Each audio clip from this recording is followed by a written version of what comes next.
واقعہ سلطان صلاح الدین ایوبی اپنا اسلامک اسٹوڈیو۔ ناظرین، صلیبیوں کے بحری بیڑے اور افواج کو بحیرہ روم میں غرق کر کے صلاح الدین ایوبی ابھی مصر کے ساحلی علاقے میں ہی موجود تھے۔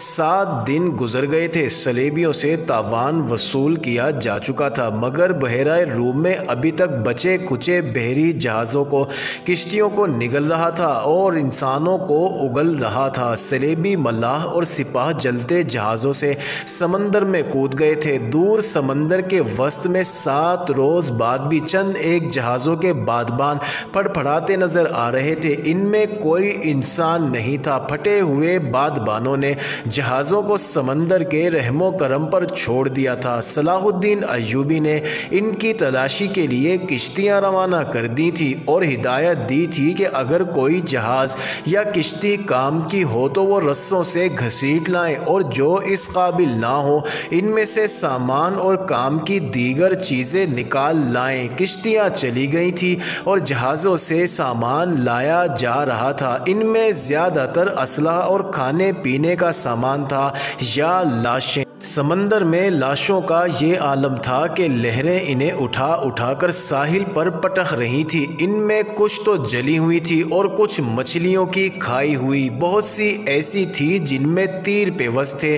صلاح الدین ایوبی نے صلیبیوں کے تیروں، نیزوں، تلواروں اور دیگر اسلحہ کا معائنہ بڑی غور سے کیا تھا اور انہیں اپنے اسلحے کے ساتھ رکھ کر مضبوطی اور مار کا مقابلہ کیا تھا۔ زندہ لوگ بھی تختوں اور ٹوٹی ہوئی کشتیوں پر تیرتے ابھی سمندر سے باہر آ رہے تھے۔ ان بھوکے پیاسے، تھکے اور ہارے ہوئے لوگوں کو لہریں جہاں کہیں ساحل پر لا پھینکتی تھی وہ وہیں نڈھال ہو کر گر پڑتے اور مسلمان انہیں پکڑ لاتے تھے۔ ساحل کی میلوں لمبی لمبائی میں یہی عالم تھا۔ صلاح الدین ایوبی نے اپنی سپاہ کو مصر کے سارے ساحل پر پھیلا دیا تھا اور انتظام کیا تھا کہ جہاں بھی کوئی قیدی سمندر سے نکلے اسے وہیں خشک کپڑے اور خوراک دی جائے، اور جو زخمی ہوں ان کی مرہم پٹی بھی وہیں کی جائے۔ اس اہتمام کے بعد قیدیوں کو ایک جگہ جمع کیا جا رہا تھا۔ صلاح الدین ایوبی گھوڑے پر سوار ساحلی علاقے میں گھوم پھر رہا تھا۔ وہ اپنے خیمے سے کوئی 2 میل دور نکل گیا تھا۔ آگے چٹانی علاقہ آ گیا۔ چٹانوں کی ایک سمت اور عقب میں صحرا تھا۔ یہ سرسبز صحرا تھا جہاں کھجور کے علاوہ دوسری اقسام کے صحرائی درخت اور جھاڑیاں تھیں۔ صلاح الدین ایوبی گھوڑے سے اترا اور پیدل چٹانوں کے دامن میں چل پڑا۔ محافظ دستے کے 4 سوار اس کے ساتھ تھے۔ اس نے اپنا گھوڑا محافظوں کے حوالے کیا اور انہیں وہیں ٹھہرنے کو کہا۔ اس کے ساتھ 3 سالار تھے۔ ان میں اس کا رفیق خاص بہاؤالدین شداد بھی تھا۔ وہ اس معرکے سے ایک ہی روز پہلے عرب سے اس کے پاس آیا تھا۔ انہوں نے بھی گھوڑے محافظوں کے حوالے کیے اور سلطان کے ساتھ ساتھ چلنے لگے۔ موسم سرد تھا، سمندر میں تلاطم نہیں تھا۔ لہریں آتی تھیں اور چٹانوں سے دور ہی واپس چلی جاتی تھی۔ ایوبی ٹہلتے ٹہلتے دور نکل گیا اور محافظ دستے کی نظروں سے اوجھل ہو گیا۔ اس کے آگے پیچھے اور بائیں طرف اونچی نیچی چٹانیں اور دائیں طرف ساحل کی ریت تھی۔ وہ ایک چٹان پر کھڑا ہو گیا جس کی بلندی 2-2.5 گز تھی۔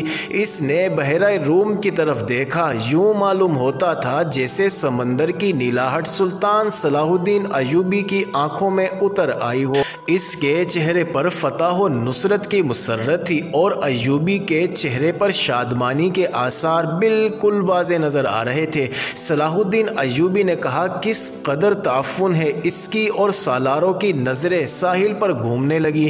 پھڑپھڑانے کی آواز سنائی دی، پھر ہلکی ہلکی چیخیں اور سیٹیاں سنائی دیں۔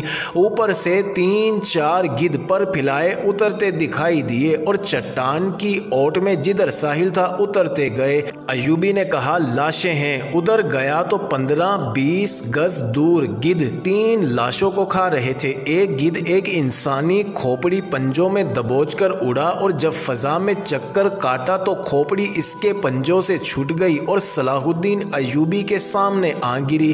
کھوپڑی کی آنکھیں کھلی ہوئی تھی جیسے صلاح الدین ایوبی کو دیکھ رہی ہوں۔ چہرے اور باتوں سے صاف پتہ چلتا تھا کہ کسی صلیبی کی کھوپڑی ہے۔ ایوبی کچھ کچھ دیر کھوپڑی کو دیکھتا رہا، پھر اس نے اپنے سالاروں کی طرف دیکھا اور کہا، ان لوگوں کی کھوپڑی مسلمانوں کی کھوپڑیوں سے بہتر ہیں۔ یہ ان کھوپڑیوں کا کمال ہے کہ ہماری خلافت عورت اور شراب کی نظر ہوتی جا رہی ہے۔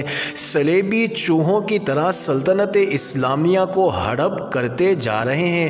ایک سالار نے کہا، اور ہمارے بادشاہ انہیں جزیہ دے رہے ہیں۔ شداد نے کہا، فلسطین پر صلیبی قابض ہیں سلطان، کیا ہم امید رکھ سکتے ہیں کہ ہم فلسطین سے انہیں نکال سکیں گے؟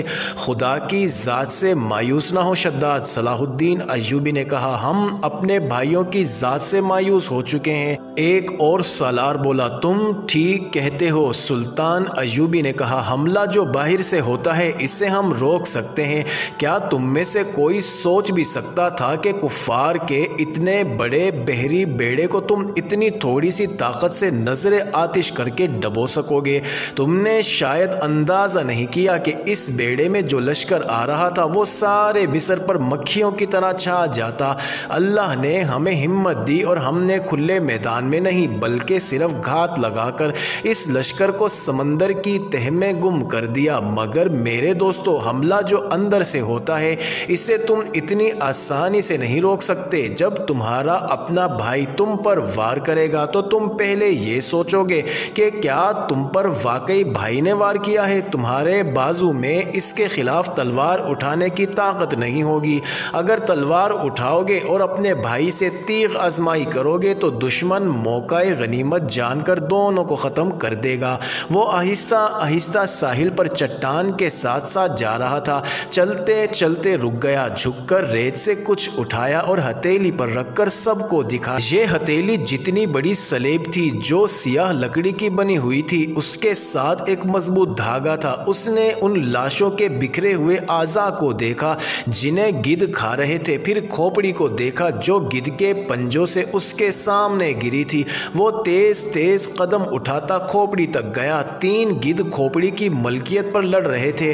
صلاح الدین ایوبی کو دیکھ کر پرے چلے گئے۔ سلطان ایوبی نے سلیب کھوپڑی پر رکھ دی اور دوڑ کر اپنے سالاروں سے جا ملا، کہنے لگا، میں نے سلیبیوں کے ایک قیدی افسر سے باتیں کی تھی، اس کے گلے میں بھی سلیب تھی۔